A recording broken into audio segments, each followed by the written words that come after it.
Have you ever asked yourself the question, am I up to the thing I'm supposed to be up to? Am I doing what I'm supposed to be doing? There is so many things going on in the world right now that I know people are just questioning their calling, their purpose, what their intention is. And I could not resist reaching out to my dear buddy, Shawn Marshall, because I noticed that recently he made this huge pivot. And I was so excited what he did because he is so in his zone. He's crushing it. Literally, I shared a preview of this interview that was going to be taking place and shared that when he did pivot, he launched and did a $50,000 launch. But he just informed me that it's now a $70,000 launch. So sorry, let's keep it up to date here. But I'm so excited to share with you guys some insights on what it looks like to pivot, how you can successfully pivot so that you can really stand in the thing that you are itching to do. So Shawn, hi, welcome. Jen in the house. Thank you. I always love talking to you. So if this is the excuse I have to talk to you, then awesome. Yes. And so just a little backstory, Shawn and I met through a leadership program that I went through. He was actually one of the coaches for it when I was working through it. Then we got the pleasure of staffing together, which was amazing. And he's just been in this work for so long. So Shawn, why don't you just give a little context of, what you were doing and what you're doing now, and then we'll roll into all the juicy details of how you're making this happen. Yeah, thanks. It's crazy to hear you say those numbers. It's not about numbers at all. And it's just exciting to talk about this. So someone's probably getting turned off when I say this, and that's fine.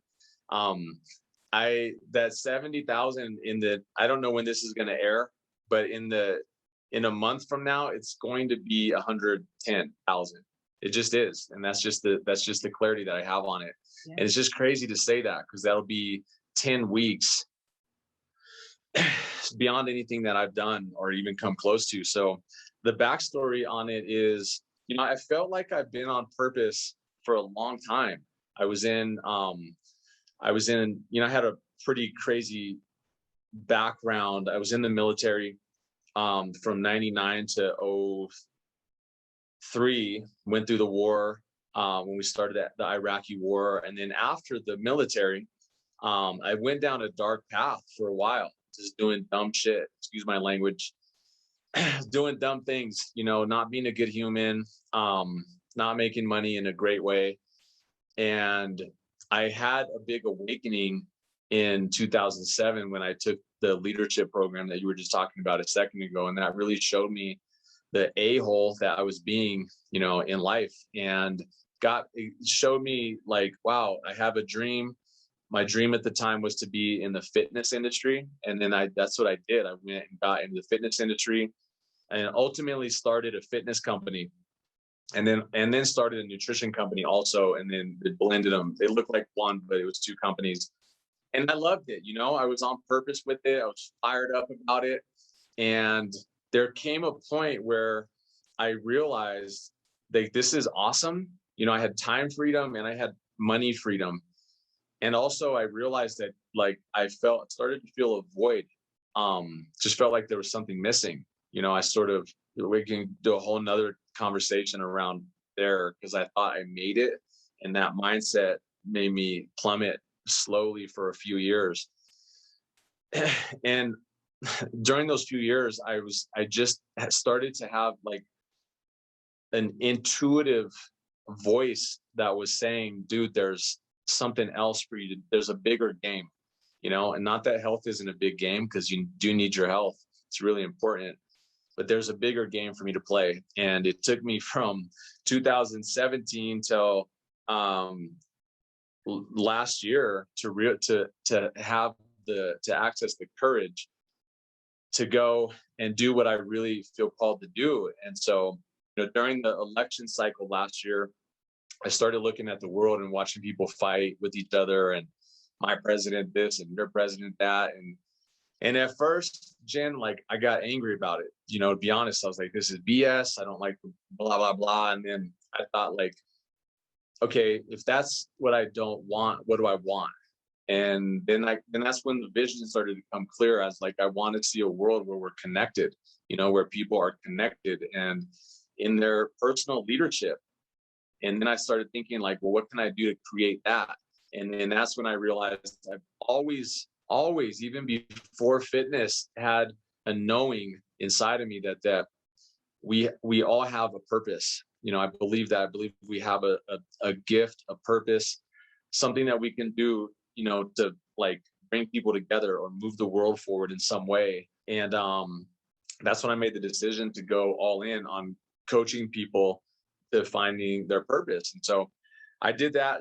I started that business, and then I kept myself in the fitness business for, from December to July of this year. And then I realized at some point that I actually wasn't hit. This is the funny part. If you talked to me 2 months ago, I was the guy that wasn't hitting my goals. I was missing my goal like 4 or 5 months in a row.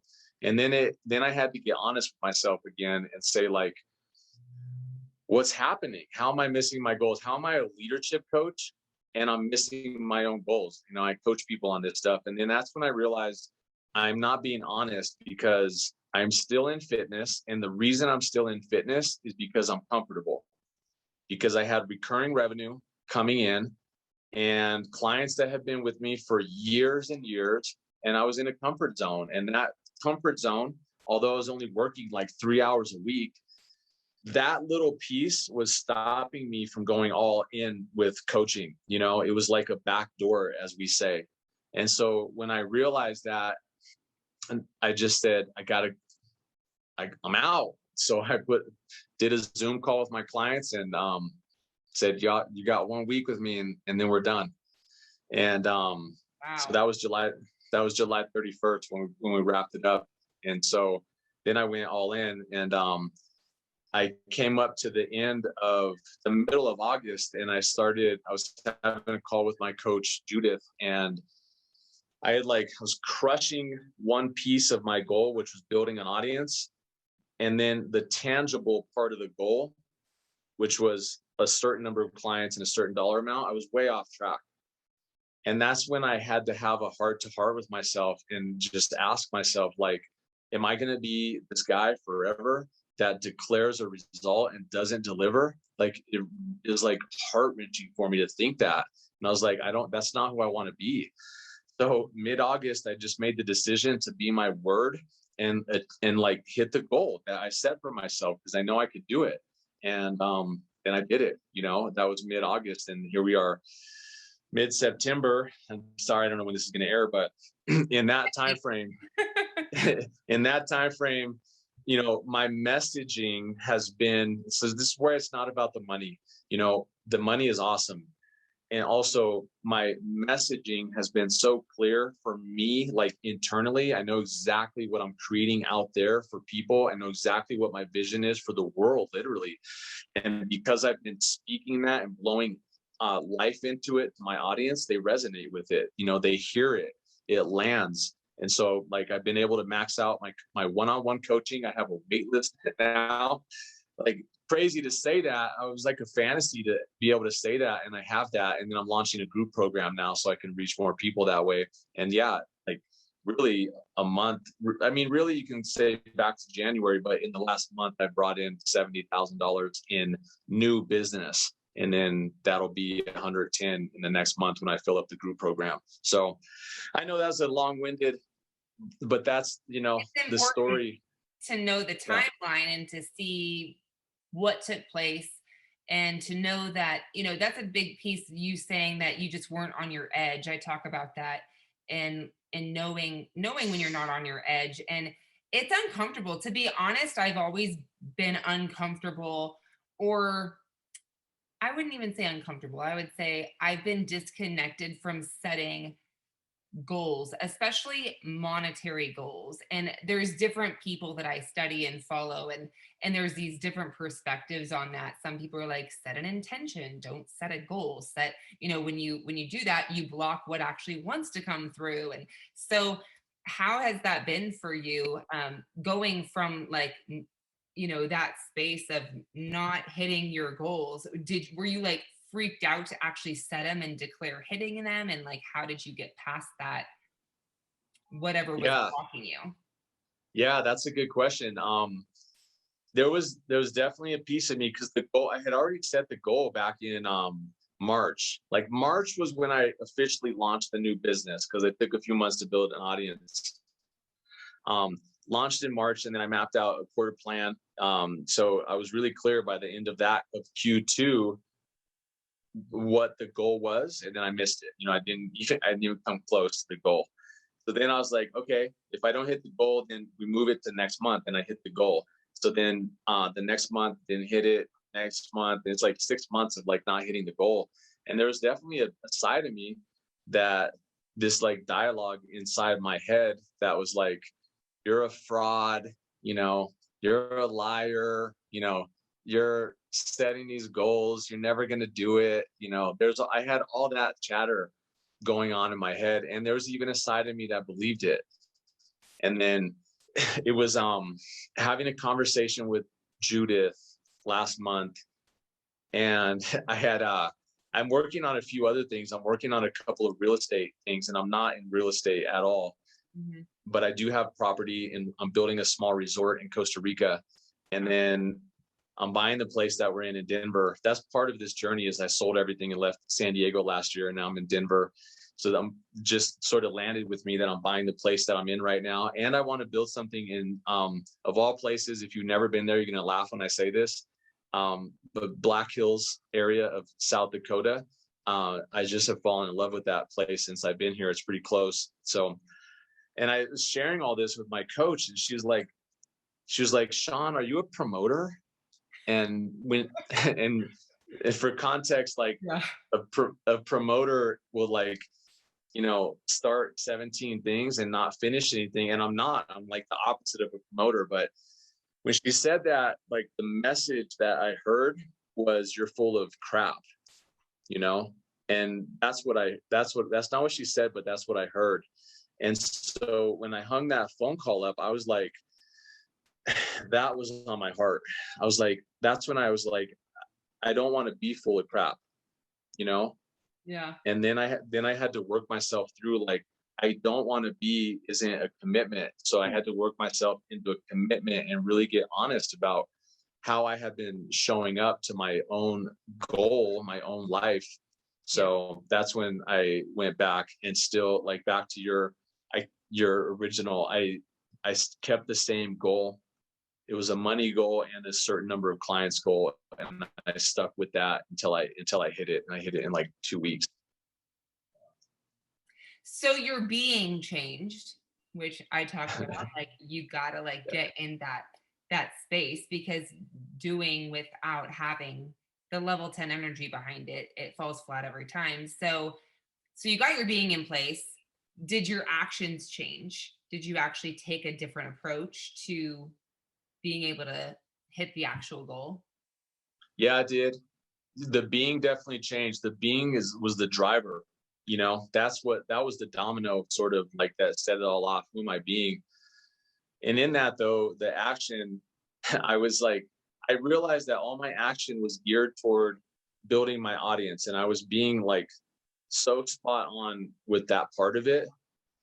And the action that I was taking to hit why am I building an audience? Well, it's to build a business, to make an impact. And that part I wasn't doing. I wasn't taking the actions to put appointments on the books to create the result. And so that part did change. Like I shifted my focus and said, okay, like these are the actions that I get to take in order to make it happen. And so that shifted too.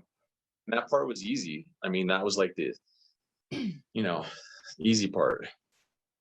Yeah, because when when your energy changes, then like the action becomes a little effortless. It becomes exciting and fun. And I totally get that. And so it sounds like, you found your edge. You were willing to get on the edge, which is awesome. And you then finally decided to go all in. How many, if you're watching this, like, are you all in on this thing, on the one thing? and I get like we get to be entrepreneurs and have multiple streams of income, but let's get one income, one income look like, and then from there build on. And I think a lot of times people, especially in the world of social, we see influencers, but an influencer is definitely, they're promoters. They're showing you the shirt they're wearing, and they're showing you the coffee they're drinking, and they're all over the place. If you're a promoter, be an influencer. But if you have a purpose and a calling, like Shawn's talking about here, build that thing and go all in on it. Absolutely. And so, what would you say has been the biggest lesson in making the pivot? Oof. Getting honest. That's been the biggest lesson, is being honest, giving myself the permission to be honest. Because I was so terrified to be honest about leaving the fitness industry. I had all these stories that who's going to take me serious in coaching. So I remember sharing, I was leading a group of coaches last year, and we were all on a call on a Saturday, and the coaches, we had our own goal as well. And like, we were halfway through this program, and my own result of what I had declared I was going to create, I was at zero. And I'm like leading the coaches. And so my ego was like, don't speak up, keep that to yourself. What if they find out? And I got real and said, you guys, I'm stuck. I'm trying to hit this goal in fitness, and I'm not hitting it. No clients. I'm not enrolling any clients. And that was a turning point, because they had like attacked me. It was like 20 coaches just like started screaming at me. And that piece though of being honest, like, freed something up in me. And then I started reaching out to individual coaches that I know who are, had already built the business that I wanted to build. And I started getting feedback from them, and they're all like laughed at me. I mean, it was funny. They're laughing at me. They're like, what's wrong? I've never seen you like this before. And I'm like, I know, I'm confused. I'm stuck. I don't know what I want to do. And so that was a big thing. I'd say the honesty was a big thing. And then in July, when I got honest with my clients about leaving fitness, that was a big moment too. So that would probably be the biggest thing, is being honest with myself. Yeah. And that's challenging, to call yourself out. And it's interesting because if I look back on if I'm really honest with myself, I've been building online for 7 years, but how long was I actually doing the work? And how long was I actually being consistent and diligent and stepping into the being, and rather than when you really average out, like, if you're honest with yourself, how long have you really been actively crushing it in whatever it is that you're doing? It's probably not the actual length of time that you are timing it off of. There's a gap because Yeah. there's been some breakdown along the way, and there's been some mindset to rehash, right? So I think a lot of times people beat themselves up over that. Like, gosh, I've been doing this for so long, but how long have you really been doing it? So when you got honest with yourself about that, I think that is a big lesson, to really just call yourself out and be honest, for sure. So what are some of I guess, for those who are like really thinking, gosh, I want to pivot, like, what would you say some of the first steps they should take in terms of being able to pivot fast, monetize, and like what, I know you're all about simple and making it more and more simple. So what does that look like? Good question. A couple things come up. If you're watching this and you have multiple things that you're doing, like you're a yoga instructor over here and you're a coach over here and you're working a job over there, you got to cut it all out. You have to, not that it's my job to tell you what you have to do. I'm telling you, I promise you that being divided in those different channels is robbing you of your greatness, and it's robbing the people that you could be serving by going all in. Like, whatever fears you have, cut it out. Like that's the first thing. And then I would say, you clarify your vision. Like seriously, what a great time to be alive right now, and what a great time to be somebody who knows that you're here to make a difference right now. Like there's so much chaos in the world right now, and if you're listening to this, you're one of the few who's standing up in that chaos because you have a vision, you have a dream, you have something inside of you that you know is true. Like, let that guide you. Let it guide you, because people truly need you. So those are the two things, slim yourself down into one lane, clarify your vision, and let your vision guide you. Because it's people, like, truly, there's so many people out there that need you. You can't take them all on. That's how many there are right now. I promise everyone listening, you cannot handle the amount of business that's waiting for you to get off your crap and show up for them. You can't handle it all. So get in your lane and show up, and a flood of people will come into your life when your frequency aligns with the frequency that they're putting out, which is, I need help. I want to ship. I want to whatever. And whatever they're saying I want to do, you have that. And when you align your frequency to that, they're going to show up. Like, it's magic. Truly is magic. I want you, if you're watching this, to rewind the last 20 seconds and just play it like 20 times. Because you need to hear that until you actually shock your nervous system into believing it. It is so imperative. One of the biggest things that, and I know we've done visualization and all that kind of stuff together, Shawn, but ultimately, one of the biggest things that I've been practicing daily and like multiple times a day is letting my feelings lead in a way that's like to what I want, and as if it's already happened. It's so important to spend time understanding what you want. We have this amazing imagination, and most of us use it for negative, not for good. And I know Simon Sinek is one that says you can't not think of a negative thought, because if I tell you don't think of an elephant, you're going to immediately think of an elephant. Like, that's just how it goes. So I know the work and Shawn and I have done, the best thing you could do is allow yourself to feel the feeling of what it is you want and feel the feeling of already having it. Because what's going to happen is your thoughts are actually going to follow. And now you don't have to, a lot of times we sit and think, well, I want to do this, but I don't know how. So that blocks the possibility. So if you're in the feeling of it already happening, hows will come through. The how will, like, and it works. I know, I'm telling you from experience, this works. So I want you guys to rewind that and watch that like over and over again and practice doing that, because it is very powerful.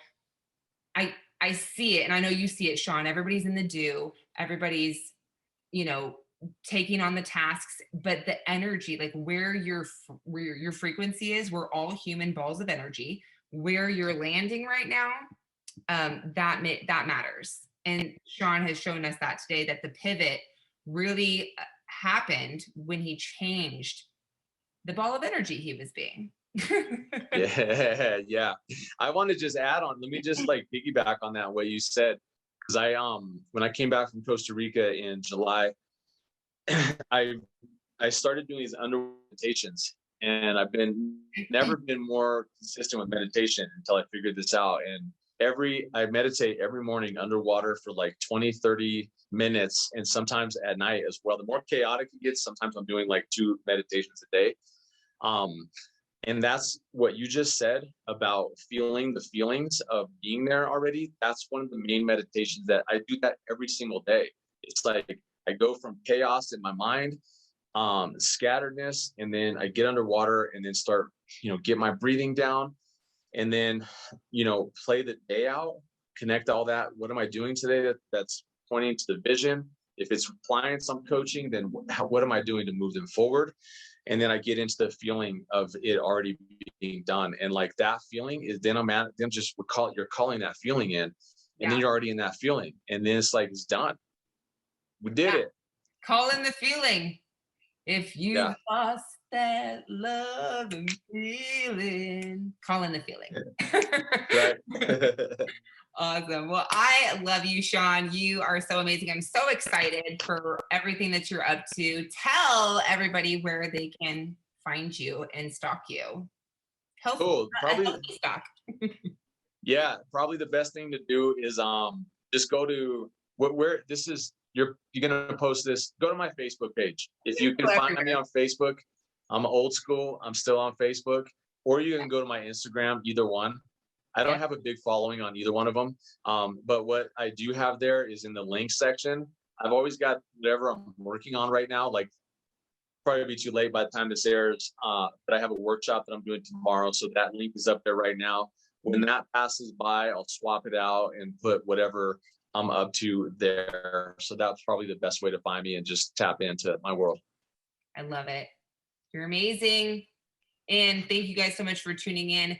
I know I will probably see you again somewhere around here, but ultimately, you guys, if you're in a place where you're feeling ready to pivot and that tug's been on you for a while, you gotta choose. You gotta choose to step over the edge and make it happen and let the net appear and let the parachute come out after you fall and all the things. Thank you guys so much. Thank you, Shawn. And we'll see you all on the next video next week. Thanks, Jen. Love you, buddy. Thanks for having me on. Bye, everybody.